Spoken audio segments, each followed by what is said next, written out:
Sim, a Petrobras vai ser privatizada e agora a decisão não é de um ministro do STF. O STF entendeu por maioria que o Bolsonaro, o governo Bolsonaro, pode sim vender as refinarias da Petrobras. Então, dá-se aí a sequência da privatização da Petrobras. Mas é muito importante a gente refletir como tudo isso aconteceu para evitar de a gente repetir várias vezes que o Bolsonaro ou que o Guedes está vendendo a Petrobras. A Petrobras começou a ser atacada pelos veículos de comunicação do Brasil logo que encontrou pré-sal. Esse ataque intensificou-se mesmo, foi no período de 2013, exatamente por causa da campanha de 2014. O PSDB já tinha certeza que venceria as eleições e que venderia a Petrobras sem problema algum. A Petrobras ficou gravada na cabeça de parte dos brasileiros como uma espécie de local onde os políticos vão para buscar dinheiro,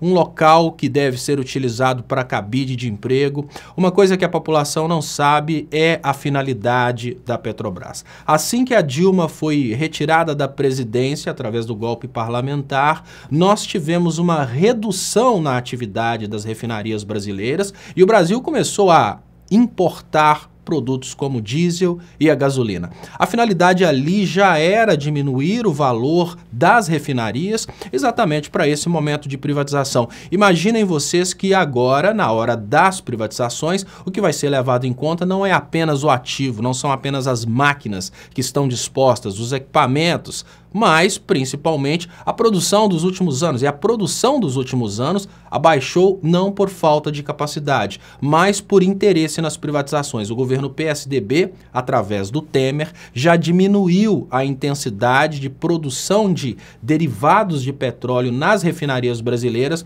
esperando esse momento de privatização. E adianta a gente tentar, nesse momento, apontar o dedo para o Guedes, apontar o dedo para o Bolsonaro como sendo o único responsável pela privatização? E mais, será que adianta ficar constantemente impedindo o governo federal de fazer aquilo que ele prometeu para os brasileiros, que era exatamente vender todas as empresas brasileiras? Ao meu ver, não. Ao meu ver, o único caminho para a gente escapar do que está acontecendo agora é a orientação do povo sobre o que significam as empresas públicas que estão na mira do governo federal, e a gente nem pode dizer na mira do Guedes ou do Bolsonaro, porque se o STF jogasse isso para a Câmara e para o Senado, nosso dinheiro público seria usado para comprar as votações favoráveis ao governo através de emendas parlamentares. Ou seja, de uma forma ou de outra, o Guedes, o imperialismo americano, sempre vence porque está consolidado na cabeça dos brasileiros que as empresas públicas são empresas apenas para a corrupção, para o desvio de dinheiro e aquela ideia de que se privatizar a gente vai ter uma redução no preço dos produtos. O que é, então, o caminho para sair dessa? Bom, é a tão sonhada frente ampla de esquerda ou frente ampla progressista, a gente pode chamar até de frente ampla nacionalista, mas não para ficar criticando Guedes, privatizações e Bolsonaro. Guedes, privatizações e Bolsonaro são resultados das últimas eleições e são resultados da omissão de toda essa esquerda, tanto no governo quanto na comunicação, em fazer o principal. No lugar de ficar fazendo críticas ao que o Bolsonaro está fazendo, ao que o Guedes está fazendo, ao que os Estados Unidos estão fazendo através do Bolsonaro, Guedes e Temer, nós precisamos explicar para o povo como seria melhor se fosse de outra forma, porque nós temos que desarmar a base de apoio do bolsonarismo.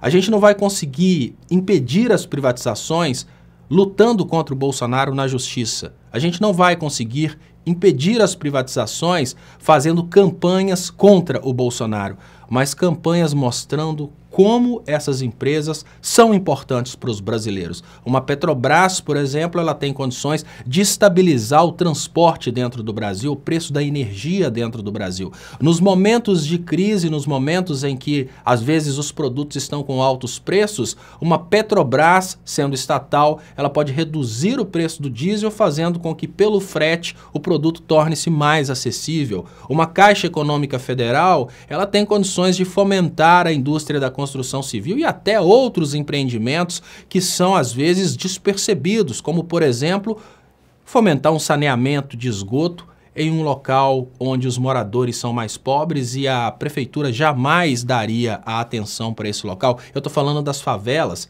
que às vezes estão lutando por água e esgoto e só vão ter se tiver um financiamento dessa obra através de um banco de fomento.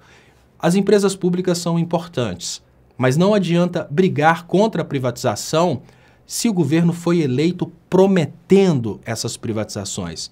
A gente precisa antes brigar contra a ideologia que está impregnada no coração dos brasileiros de que tudo que é público tem que ser privatizado, de que tudo que é público, na verdade, é cabide de emprego, e explicar para as pessoas que essas empresas públicas, elas são importantes não só para a soberania nacional, pelo orgulho de serem empresas nacionais, mas que refletem de uma forma muito direta no bolso e na vida de cada um de nós, principalmente nós que estamos aqui na base da pirâmide.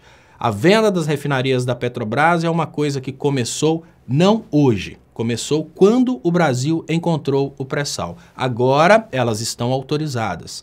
Não vamos impedir nada que o governo Bolsonaro tente fazer na justiça. Ele foi eleito para isso. Nós precisamos mudar a cabeça de quem votou no Bolsonaro. São essas pessoas que vão fazer pressão e perguntar: por que você está vendendo o que é nosso? Por que vamos perder a nossa soberania? Por que vamos perder as condições de termos empregos de qualidade em refinarias no Brasil para que esses empregos aconteçam nos Estados Unidos? Por que nós vamos perder um banco de fomento para ele virar um banco privado e nos oferecer empréstimos a juros altos? Por que nós temos que perder tudo que construímos ao longo dos últimos anos? Porque esse papo de corrupção já não adianta mais. Muito obrigado, esse é o Boletim 247. Se inscreva na TV 247, marque para receber notificações e até o próximo Boletim 247 com Leonardo Estopa. Muito obrigado e até mais.